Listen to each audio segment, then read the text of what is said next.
Olá, eu sou o Lucas Antonieto e eu vou falar com vocês sobre o processo de curadoria de amostras de rochas utilizadas nos trabalhos científicos do Lab Micro da UNB. Por que a gente faz, então, curadoria científica? É muito importante a gente registrar o máximo de informação possível a respeito dos espécimes com o qual a gente trabalha cientificamente. Quando você coleta um material, ele vem do campo para dentro do laboratório e há uma série de informações que, eventualmente, você precisa guardar desse material se você quiser coletar ele de novo, ou se você tem um interesse de replicar o experimento que você fez com esse material originalmente, o que te obriga, obviamente, a coletar de novo. E essa é a responsabilidade principal de um curador de uma coleção científica. Ele tem que não só preservar o espécime, mas ele também precisa zelar pelos procedimentos curatoriais, ou seja, ele tem que zelar para que tudo em termos de curadoria seja seguido da forma mais correta possível, a fim de preservar a informação que acompanha esse fóssil, para que no futuro você possa continuar utilizando ele nos estudos, ou mesmo que você possa usar ele no presente. Espécime de interesse científico, mas o que é um espécime de interesse científico? Lógico, isso aí vai variar de acordo com a área que você trabalha. Se você trabalha com arqueologia, o seu espécime de interesse é um. Se você trabalha com biologia, o seu espécime de interesse é outro. Na paleonto, ele vai ser um terceiro tipo. Todos eles têm particularidades próprias que vão influenciar na maneira como se faz a curadoria desse material.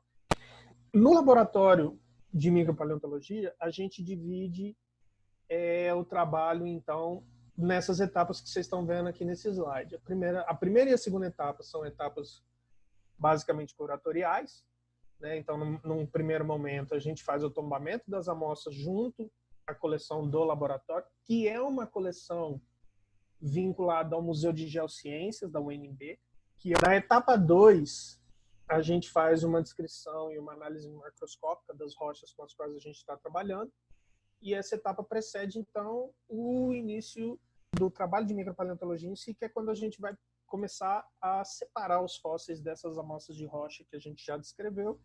Quais são os acervos que a gente atualmente aloca no Lab Micro?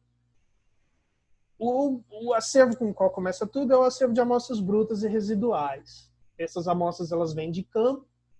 Normalmente elas já vêm com uma série de anotações, inclusive no campo a gente já começa um processo, digamos assim, de proto-curadoria.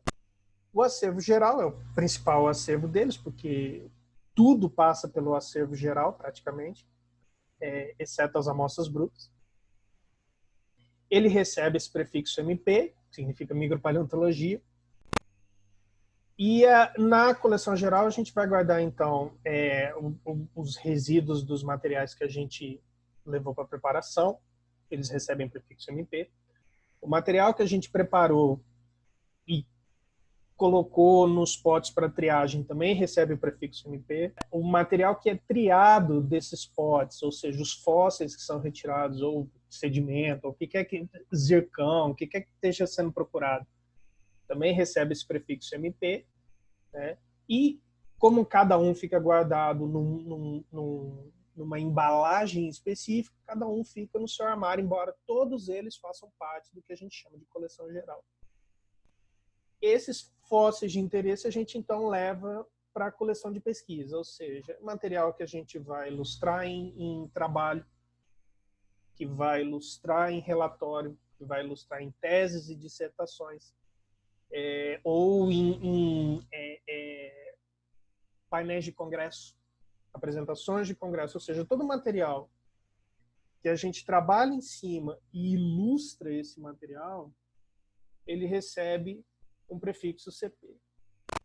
Alguns desses materiais a gente eventualmente leva para dentro de sala de aula, né, porque são materiais de interesse para mostrar para os alunos, e esses materiais costumam receber o prefixo CD, que é uma coleção didática, ou seja, a gente usa esse material para ambiente de sala de aula, para dar aula para os alunos, e aí ele recebe um prefixo próprio porque ele vai ser constantemente submetido a esses alunos, então a guarda dele não é uma guarda tão cuidadosa quanto a do material CP, que normalmente só pesquisador vai botar o olho nele e só pesquisador é interessado naquele material. De uns tempos para cá, o laboratório tem feito uma separação entre o que é coleção didática, que grosso modo ficou para microfósseis, e a coleção que vocês estão vendo logo abaixo, que é a coleção de macrofósseis, por causa das diferenças de guarda no material. Quando você tem um macrofóssil, você não vai guardar no mesmo lugar onde você guarda o microfóssil. O microfóssil fica no espaço micro. O macrofóssil fica no espaço macro. E ela recebe um prefixo próprio, MAF, que vem exatamente do macrofóssil. E o último tipo de coleção são as coleções especiais. Elas são produto de doação. Toda vez que a gente recebe uma doação de um outro instituto, de uma empresa, de um museu, esse material vira uma coleção especial própria e, obviamente, como cada um é a sua própria coleção, eles vão receber diversas siglas que a gente cria de acordo com a origem do material. Sobre o acervo de amostras residuais. O resíduo dessas amostras fica num armário deslizante, dentro no corredor dos fundos do Lab Micro, guardado dentro de caixas de madeira, porque afinal de contas são fragmentos de rocha, às vezes de tamanho expressivo, então é bom a gente ter um espaço mais ou menos contido, dentro do espaço contido para poder guardar eles.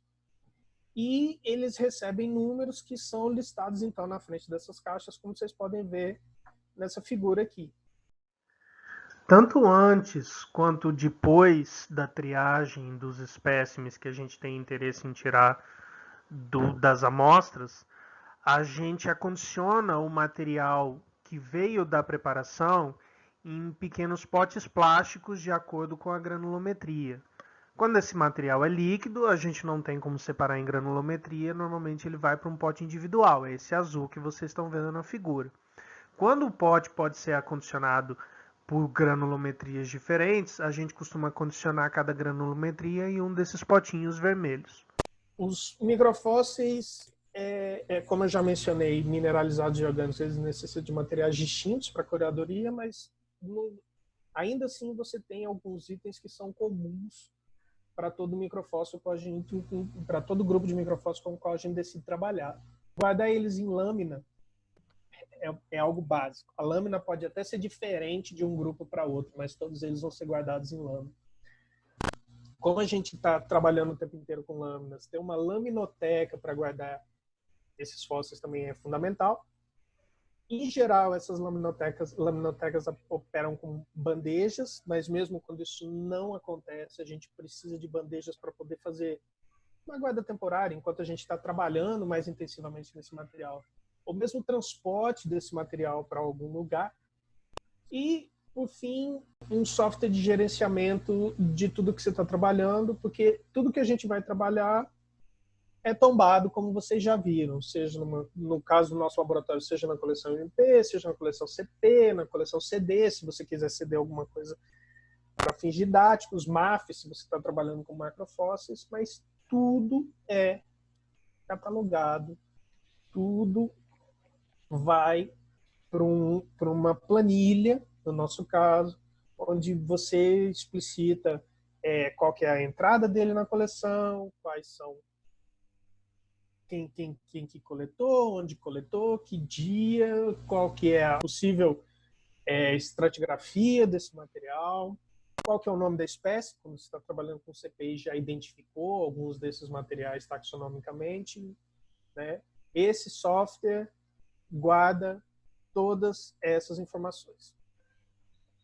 Trabalhamos em cima dessas lâminas, separamos os materiais, agora a gente precisa guardar esses materiais em algum lugar, seja porque a gente já terminou o trabalho, ou seja porque a gente quer continuar trabalhando nele, mas precisa manter esse material relativamente guardado para segurança do próprio material. Laminoteca. Vocês podem ver aqui que é um grande armário com inúmeras pequenas gavetas. Você abre uma gaveta dessas, tem uma série de lâminas deitada dentro dela, em espaços que são, inclusive, pensados para o tamanho de lâmina com o qual a gente normalmente trabalha. Tudo de forma muito segura, muito organizada. Né? No caso específico de lâminas de vidro, por tradição, o pessoal gosta de guardar em caixas para lâminas de vidro. Eu não acho importante guardar nessas caixas, elas, em geral, são mais difíceis de se armazenar do que as bandejas em laminoteca. E elas são perfeitamente possíveis de guardar num ambiente como esse. Num sistema ideal, as lâminas elas ficam guardadas de uma forma que as informações estão sempre legíveis. Ou seja, você puxa uma bandeja, você já vê tudo que você quer ver daquela lâmina em termos de informação para saber se você precisa ou não pegar aquele material naquele momento. Infelizmente, nem sempre isso é possível. Aqui vocês estão vendo um exemplo de onde o pessoal não conseguiu acondicionar dessa forma e tem lâmina em cima de lâmina. No laboratório de micropaleontologia, a gente não faz isso. Para isso, a gente tem que ter a bandeja do tipo adequado, né? E são exatamente essas bandejas em que você consegue guardar uma lâmina em cima da outra, todas elas deitadas na posição correta, e aí você só puxa e dá uma olhada. Quanto ao material, a gente pode fazê-las de diversas formas diferentes, né? Você fazer o gerenciamento das informações dessas coleções é começo, meio e fim. Nada do que a gente viu até agora faz algum sentido se a gente não tiver organização com as informações desse material. Está trabalhando com ele hoje, tudo a respeito dele está fresco na sua memória. Um mês depois, 6 meses depois, se você tentar recuperar essa informação, vai ser só no papel ou só no software eletrônico. Lógico, ter tudo em software eletrônico não é o ideal. Então, a gente sempre procura imprimir tudo aquilo que a gente produziu eletrônico no sentido de controle de tombamento. Algumas universidades têm tentado desenvolver softwares, programas para curadoria que sejam especificamente voltados para a curadoria.